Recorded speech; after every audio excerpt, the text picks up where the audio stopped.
আসসালামু আলাইকুম। রোজার দ্বিতীয় দিনে দেখেন আমার শাশুড়ি মা গ্রাম থেকে কত কিছু পাঠিয়ে দিল। ঢাকাতে যতই কিনে খাই না কেন, তারপরেও আমার শাশুড়ি মা এমন করে আমাদের সব সময় জিনিস পাঠিয়ে দেয়।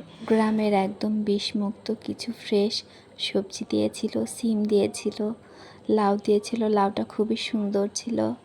এখানে গরুর গোশ রান্না করে দিয়েছে। যেহেতু শবে বরাতে তার হাতের রান্না করা গরুর গোশ খাওয়া হয়নি, এজন্য তিনি রান্না করে দিয়েছেন। রান্না করে ডিপ ফ্রিজে রেখে তারপরে বাসে পাঠিয়ে দিয়েছেন। বাসে দিলে একটা সুবিধা আছে, আপনি যেদিনের জিনিস সেদিনই পেয়ে যাচ্ছেন। মাত্র 4 থেকে 5 ঘন্টার মধ্যে, যেহেতু আমার বাসা পাবনা থেকে ঢাকায় আসতে 4 থেকে 5 ঘন্টায় সময় লাগে। আমার শাশুড়ি মা সংসারের ছোট ছোট জিনিস থেকে শুরু করে মোটামুটি সব কিছুই দেওয়ার চেষ্টা করে তার সাধ্যমতো। এখানে পিওর খেজুরের গুড় দিয়েছেন। আসলে গুড়টা আমার বাসায় আমার মেয়েটা অনেক পছন্দ করে। আমরা সরিষার তেল খাই, এজন্য বাড়ি থেকে সরিষা ভাঙিয়ে তেল পাঠিয়ে দেওয়া হয়।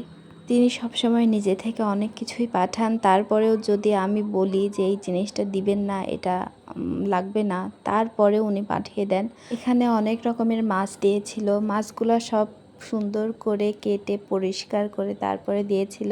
মেয়েকে মায়ের বাড়ি থেকে যেমন করে পাঠানো হয়, আলহামদুলিল্লাহ আমার শাশুড়ি মা আমাকে এমন করে জিনিস পাঠান।